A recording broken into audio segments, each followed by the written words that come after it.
You wake up at dawn and your first thought isn't coffee, it's pain. Your shoulders scream, your left arm feels like it's been run over by a cart, and you haven't even picked up your bow yet. Welcome to life as a medieval archer. You think being a soldier was rough? Try being the guy who had to train from childhood just to pull a bowstring without breaking your own bones. Today's fitness enthusiasts complain about sore muscles after a workout. You're about to spend the next 25 minutes living a life where sore muscles meant permanent skeletal deformation, and your job description included shoot arrows at people who really want to kill you. Could you handle it? Let's find out. Your brutal beginning, birth to age 7. You're born in the 1350s in England, during the height of the 100 Years' War. Congratulations! You've just entered a world where being good at shooting things isn't a hobby, it's a legal requirement. Your father looks down at you in your cradle and thinks, perfect, another little archer for the king. Because here's something they don't teach in school. In 1252, England passed the first medieval archery law. Every single man between 15 and 60 had to own a bow and arrows. Not suggested, required. But you don't know this yet. You're busy being a baby, probably dying from something that would be cured today with a single antibiotic. Infant mortality was around 30 to 40% in medieval times. You survived though. Lucky you. By age 4, you're not playing with wooden toys. You're getting your first tiny bow. Your hands can barely wrap around it, but your father is already teaching you to draw. Not because he's cruel, well, maybe a little, but because creating a proper longbowman takes literally decades. Here's the first shocking truth. Medieval archers started training almost as soon as they could walk. While modern kids are learning to tie their shoes, you're learning to nock an arrow without stabbing yourself. Here's the thing about medieval archery training that'll blow your mind. You weren't learning to shoot at targets. You were being systematically rebuilt as a human weapon. Your bones, your muscles, your entire skeletal structure was about to be reshaped by the most brutal fitness program in history. And it started with a stick and string when you could barely walk. The legal requirement to become a weapon, ages 7 to 15. By age 7, your training becomes serious, not little league serious. We're talking government mandate serious. The 1252 Assize of Arms didn't just suggest archery practice, it legally required it. Miss your mandatory Sunday archery training? That's a fine. Show up but suck at shooting? Also a fine. The medieval government literally criminalized being bad at warfare. But here's where it gets truly insane. Some records suggest English law required every male above 12 to train archery for 2 hours daily. 2 hours, every single day, for the rest of your life. Your training ground is called the butts, designated archery ranges that every village was required to maintain. Think of it as a medieval fitness center, except the government chose your workout for you, and your workout was learn to kill people efficiently or face legal consequences. Your bow at this age has maybe a 40 to 60 pound draw weight. That sounds manageable until you realize you're pulling it hundreds of times per day, every day, for years. Your developing bones and muscles are already beginning their permanent transformation. But here's the truly brutal part. Arrows cost money. A lot of money. A single good arrow could cost a day's wages for a laborer. Miss the target and lose your arrow? You're literally shooting away your family's food money. So accuracy isn't just important, it's economically essential. Every shot had to count, because every arrow that missed was bread off your family's table. And your body is starting to change in ways that would concern doctors today. Your left shoulder blade is developing differently than your right. Your left arm is getting longer, actually longer, than your right arm. Your spine is beginning to curve. You're starting to develop a condition called os acromiale, where the two parts of your shoulder blade that normally fuse together during puberty fail to fuse because you're applying such heavy loads by drawing massive bows.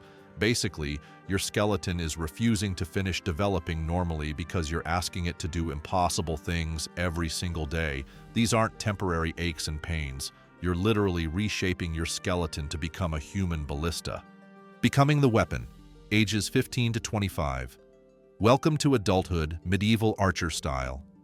Remember that 60-pound bow that nearly killed you as a child? Cute. Time for the real thing. Your new war bow has a draw weight between 120 and 180 pounds. Some exceptional bows reached 200 pounds. To put this in perspective, most modern humans can't even pull a 120-pound bow once, let alone shoot it accurately hundreds of times.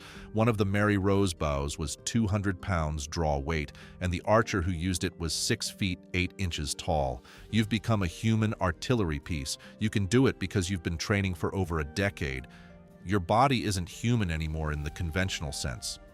Archaeological evidence from the Mary Rose, Henry VIII's warship that sank in 1545, shows exactly what happened to archers' bodies. They found 92 human skeletons, many of which were deformed. The skeletons they found were modified. Left shoulder blades were enlarged and showed evidence of repetitive stress injuries. Spines showed permanent curvature. Many showed signs of repetitive stress injuries of the shoulder and lower spine from practicing archery regularly from an early age. Scientists can actually identify a longbowman's skeleton by the damage they have done to their bones. You've become a mutant, a very deadly mutant.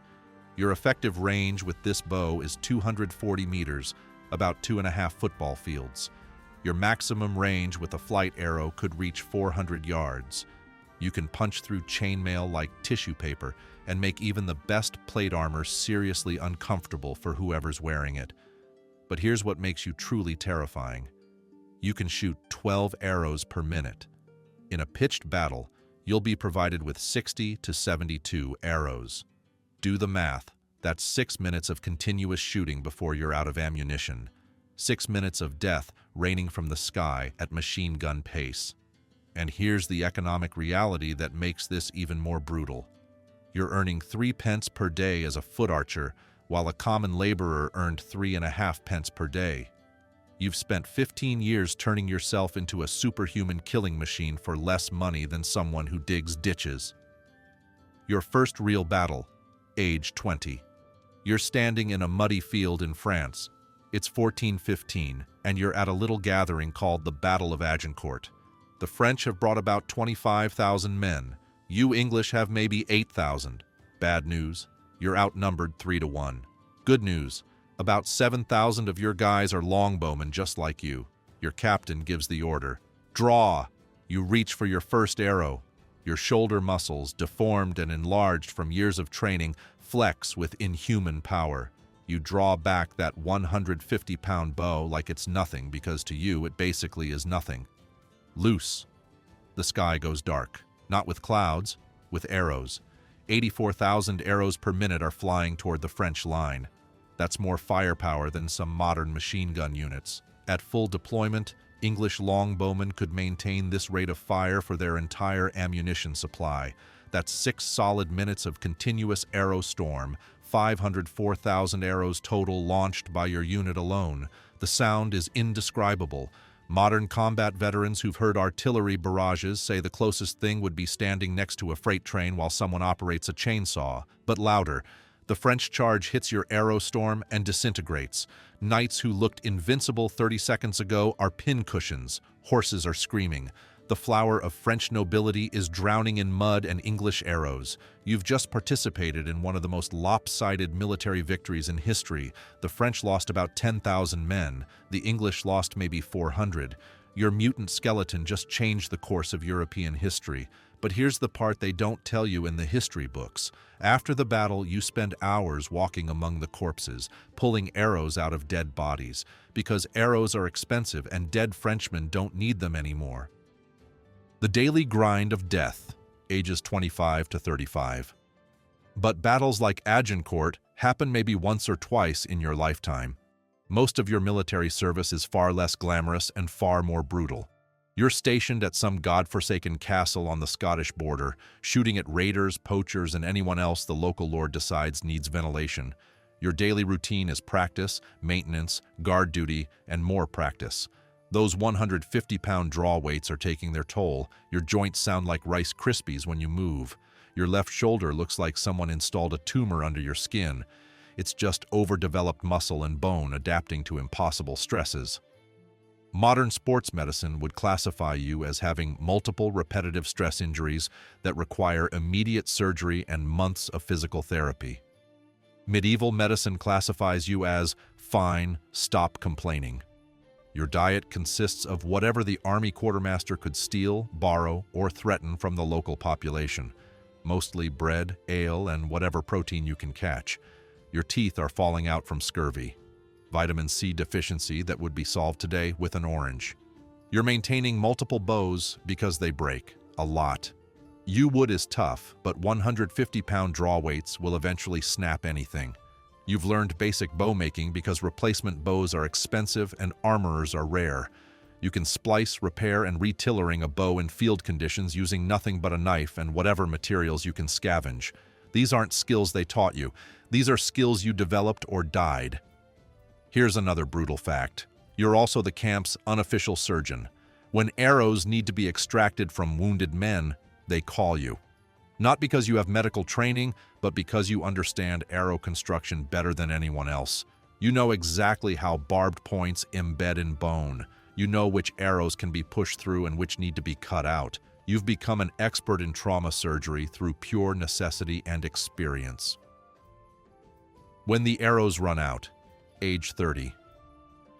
It's 1425, and you're under siege. The enemy has your castle surrounded, and they're playing the waiting game. No relief force is coming. Your food supplies are running low, and more importantly, you're down to your last 20 arrows. This is every archer's nightmare. You're a weapon system designed around ammunition, and your ammunition is disappearing fast. You've been recovering arrows from corpses, digging them out of walls, even straightening bent shafts and refletching them with feathers from dead birds. But physics is physics. Arrows break, get lost, or end up in places you can't retrieve them. Arrow recovery was so critical that battles often included designated arrow boys, children who would run onto active battlefields during lulls in fighting to collect spent ammunition. These kids had one of the most dangerous jobs in medieval warfare, dodging enemy patrols just to gather arrows. Without arrows, you're just a guy with an expensive stick and a seriously messed up skeleton, so you adapt. That knife on your belt isn't decorative, it's your backup weapon. You've also got a war hammer or mace because when you're built like a linebacker from years of drawing 150-pound bows, you can swing heavy objects with authority. But here's the terrifying part. You've never really trained for melee combat. You're a sniper who's been forced into close quarters fighting. Your overdeveloped left shoulder and curved spine, perfect for archery, become liabilities in hand-to-hand combat. Some archers handle this transition, others don't. Medieval battlefields are littered with dead longbowmen who ran out of ammunition and couldn't adapt fast enough. The body breaks down, ages 35 to 45. Your left shoulder has finally had enough. The joint that's been pulling 150 pounds of force 12 times per minute for 20 years has developed what modern doctors would diagnose as severe osteoarthritis, rotator cuff tears, and bone spurs. In 1430, your doctor diagnoses it as humors and recommends bloodletting.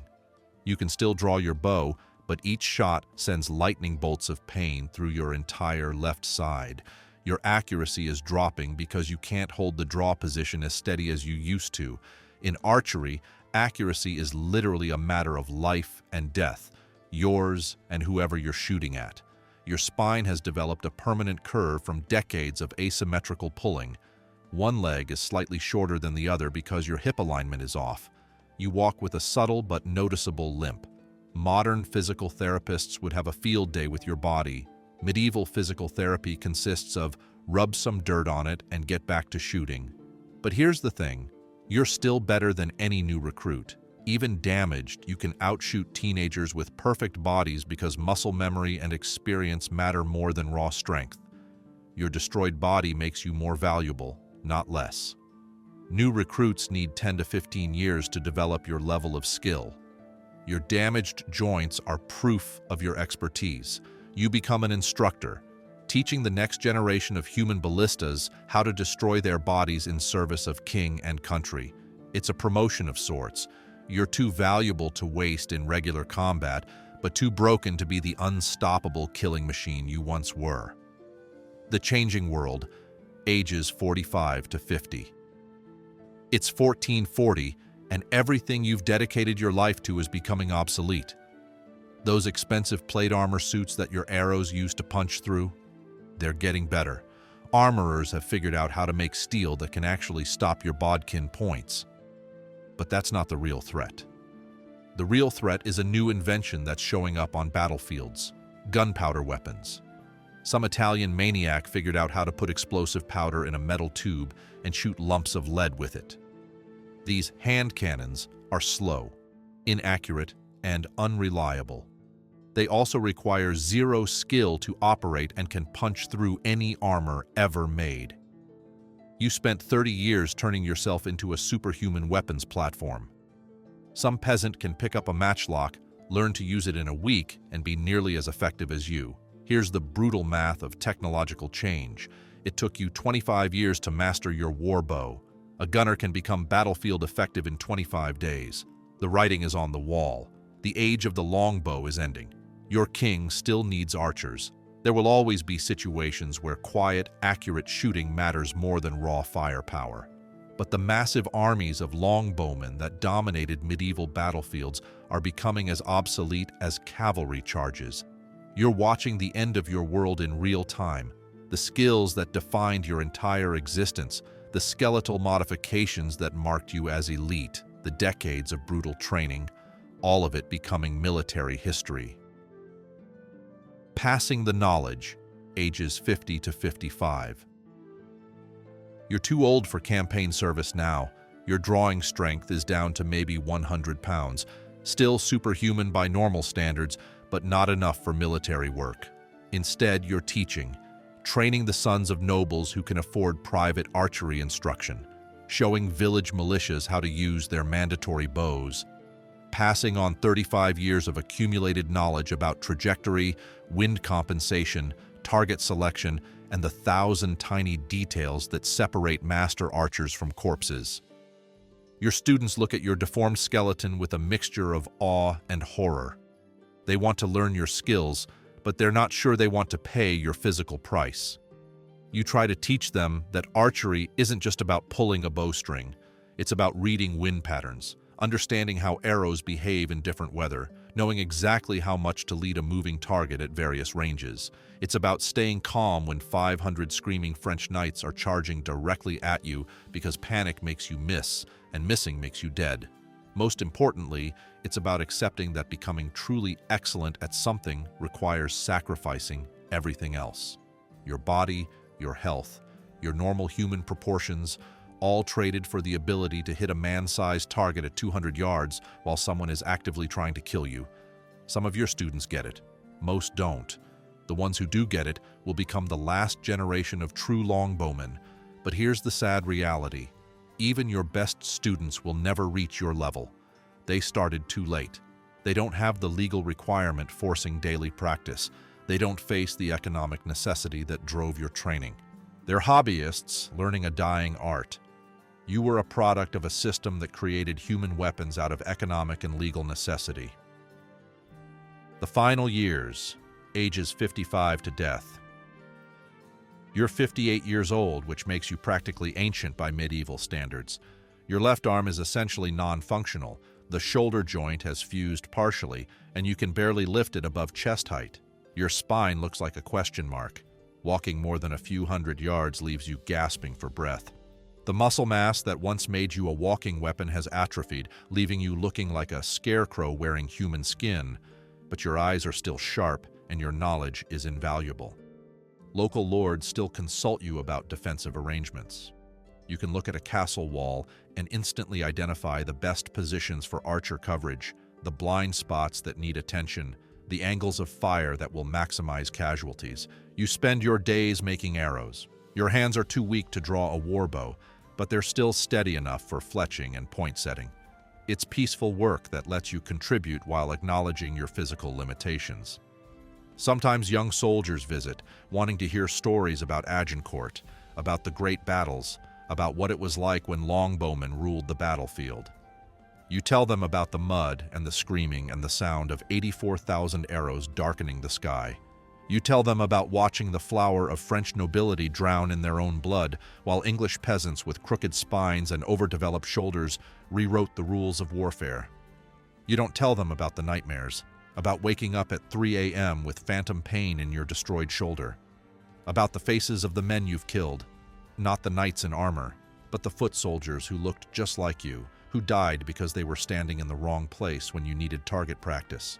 You don't tell them about the children, the arrow boys who died collecting ammunition, the young archers who never lived to see their potential. Some knowledge dies with the teacher. Some burdens shouldn't be passed on. Legacy of the Broken Warrior. Final reflection.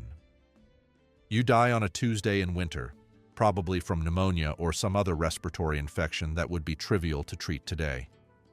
Your funeral is small: a few former comrades, some students, local villagers who knew you as the old archer. But your real legacy isn't in the ground with your twisted bones. Centuries later, archaeologists will find skeletons like yours and piece together the true story of medieval warfare.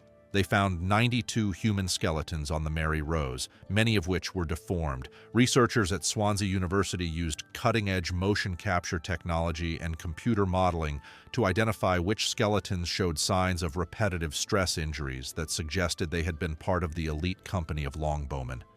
They'll measure your deformities and calculate the physics of your profession. They'll realize that longbowmen weren't just soldiers. You were biological machines, human beings who voluntarily transformed themselves into living weapons. Your skeletal remains will end up in museums, teaching future generations about the price of military excellence. Graduate students will write dissertations about the biomechanics of your destroyed shoulder joints.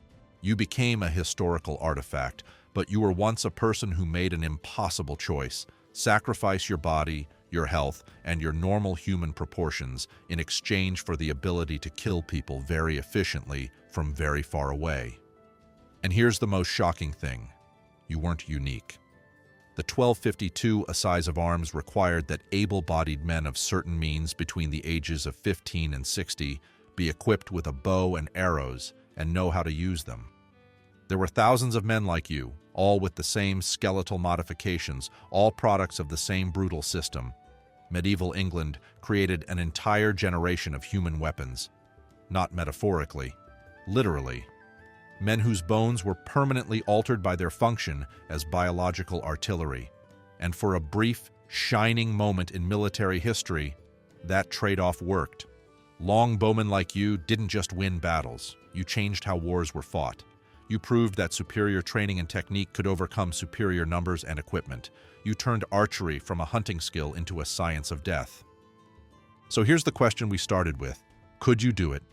Could you spend your childhood systematically deforming your skeleton in service of a skill that might get you killed? Could you wake up every morning knowing that your job involves shooting arrows at people who desperately want to murder you in return? Could you trade your body's natural proportions for the ability to punch holes in armor at 200 yards? Could you accept that your career peak would leave you permanently disabled by modern standards? Modern people complain about repetitive stress injuries from typing. You dealt with repetitive stress injuries from pulling the equivalent of a motorcycle engine with your bare hands 12 times per minute. We worry about work-life balance. Your work was your life. Every muscle fiber, every bone modification, every waking moment dedicated to becoming better at launching pointy sticks at high velocity. Here's the brutal truth. Most of us couldn't do it. We don't have the physical toughness, the mental discipline, or the willingness to sacrifice everything for a single skill. Medieval archers weren't just good at their jobs. They were products of a system that created human weapons at the cost of human normalcy. They were biological specialists who traded comfort, health, and longevity for battlefield effectiveness. And they did it for less money than common laborers earned. They weren't paid like elite soldiers. They were paid like peasants who happened to be very good at a specialized form of killing. In a world where being really, really good at killing people was the difference between national survival and conquest, that trade-off made sense. In our world, it seems almost insane. But the next time you're struggling with something difficult, learning a new skill, pushing through physical discomfort, wondering if you have what it takes to excel at something challenging. Remember the archers. Remember that human beings once voluntarily turned themselves into living artillery pieces because their society needed them to be unstoppable. Remember that impossible is often just another word for expensive, and medieval longbowmen paid prices we can barely imagine. Could you do it? Maybe the better question is, what are you willing to sacrifice to become truly excellent at something that matters? The age of the longbow is over, but the age of human determination, sacrifice, and the pursuit of impossible excellence, that's still happening every single day. The question is, are you drawing the bow or just watching others shoot? Remember, they found 92 deformed skeletons on a single ship, 92 men who chose to become living weapons, 92 individuals who traded their human form for superhuman capability. Each one has a story. Each one made the choice to become something more than human and something less than whole.